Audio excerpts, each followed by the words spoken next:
Hi everybody, this is Dario. Welcome back to my channel, Motley Reads.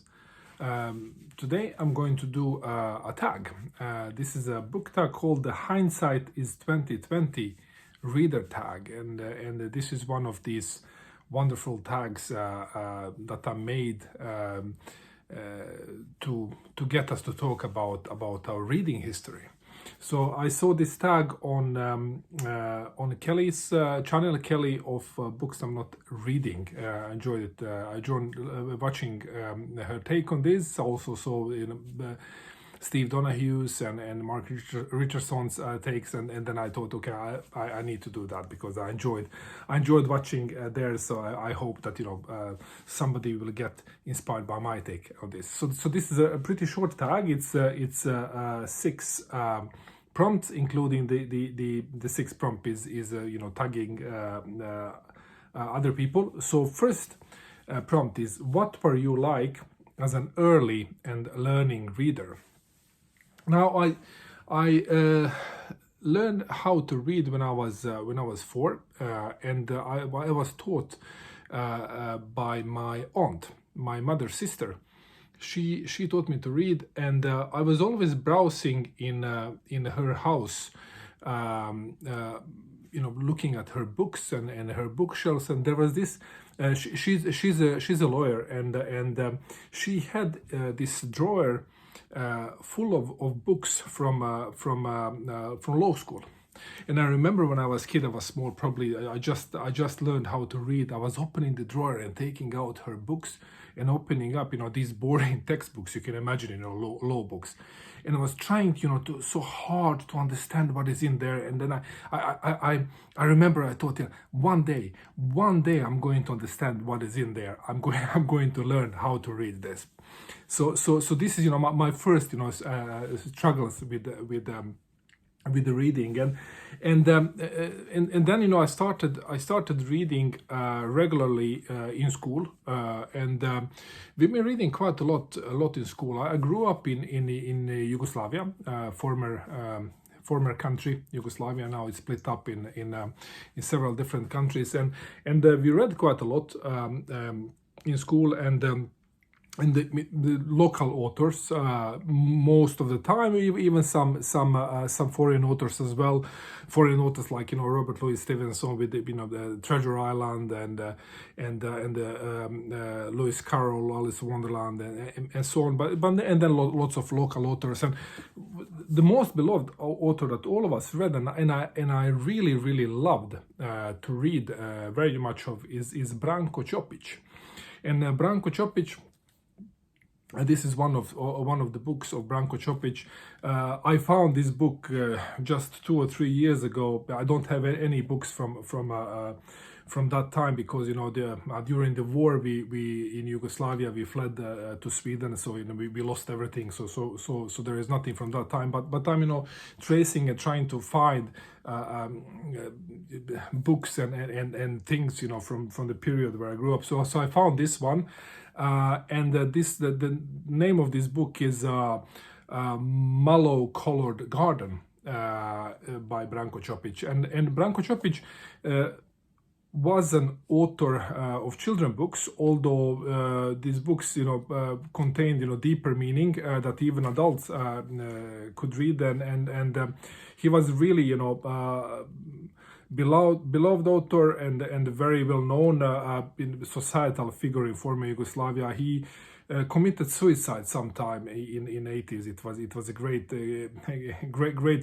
tragedy. I remember we read lots of books by him, and then eventually went into more kind of difficult or adult stuff like Ivo Andrić, Bridge over Drina. This he's a Nobel laureate. I did a video on this particular book. This is one of my favorites, and some other authors. We read it throughout the school, through elementary school, through high school. So continuous reading, continuously visiting library. I went to a library. I grew up in a small town of Gorazde in eastern Bosnia, on the river of Drina, and we had a public library there where I went often to borrow books, and I remember there was this librarian there. Her name was Madame Nevenka, and she was always there, sitting at her desk with the glasses on, and looking very authoritative, and she was, she looked angry all of the time. So you come in there, and this was, these tall doors that was creaking. You open it up, coming in, and there she is sitting there, and you're like, good day, and she's and then you pass by, and then you go to children's section and try to find the books. And it didn't take long time before I moved from children's section into adult section. I was very interested in westerns and in that type of literature, so I would pull out some of these books, and you need to go to her and borrow the book, and she would then say, oh, you're too small for this, put it back. She wouldn't let you borrow it. And I remember one specific time when I started arguing is her saying that I really want to read the book. I don't remember what book it was, but I remember that she gave in eventually, let me borrow it.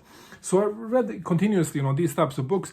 But what was the most of the reading during the time when I grew up, and where we grew up, all the kids, we read lots of comic books, and comic books in former Yugoslavia. They were not like Marvel comic books, quite thin with collections, with the short stories. We had these as well, I read with like Spider-Man and Rip Kirby and Modesty Blaze and that type of stuff.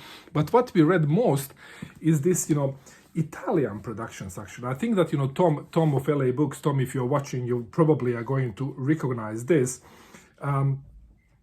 These are today we would probably call them graphic novels, almost, but they look like this. This is also I found on a vacation in Croatia, so I bought a couple of these.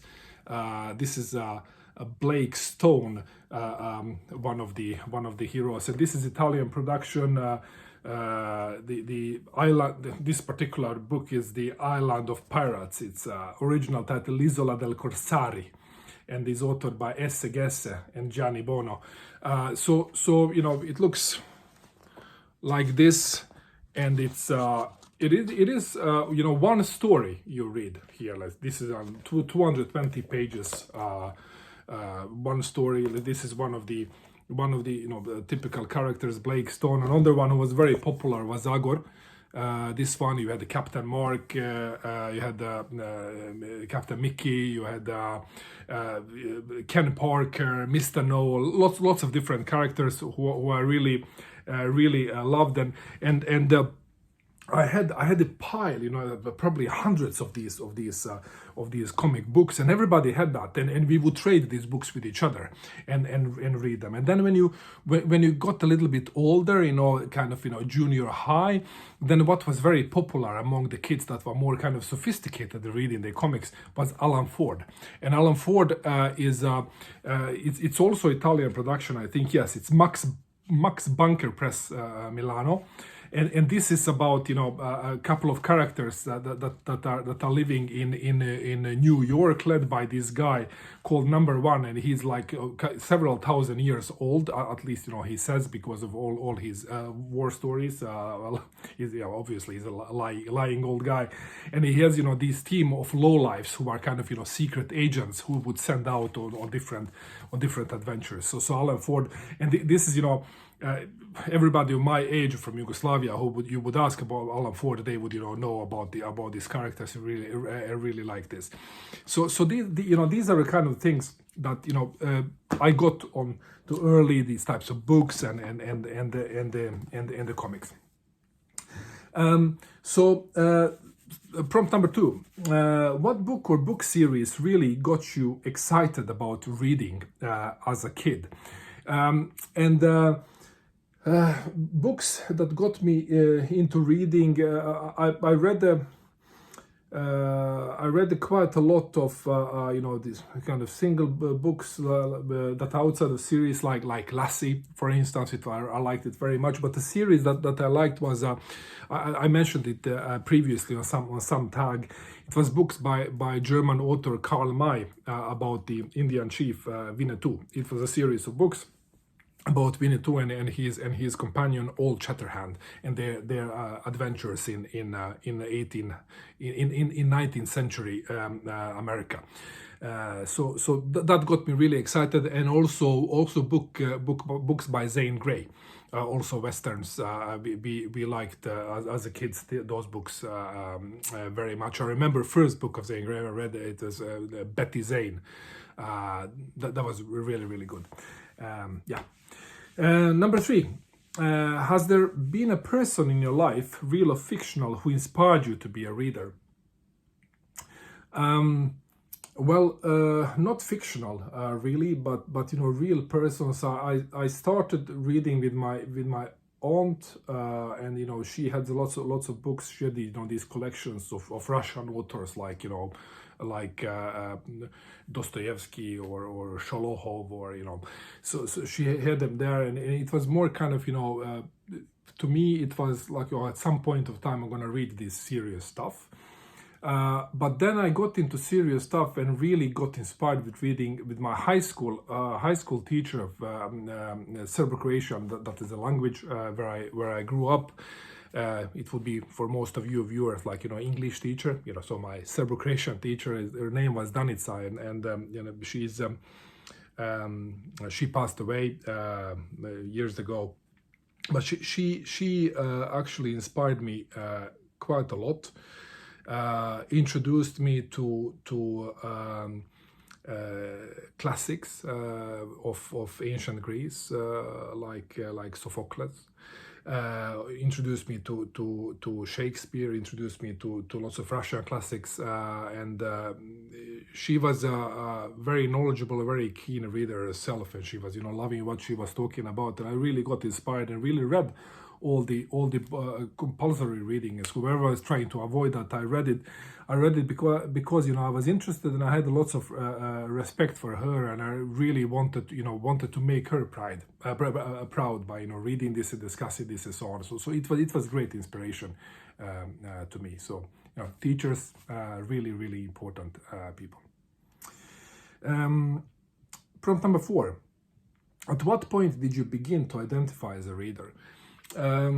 I wouldn't say that there was a certain point where I started to identify as a reader. I do identify myself as a reader, but it was a kind of a sliding period in adulthood when you start to identify as a reader. Because when I grew up, everybody read, all the kids read this kind of stuff. So you wouldn't consider yourself as a reader by reading, either this just of joy or reading this type of stuff because it was required in school. So everybody was reading that.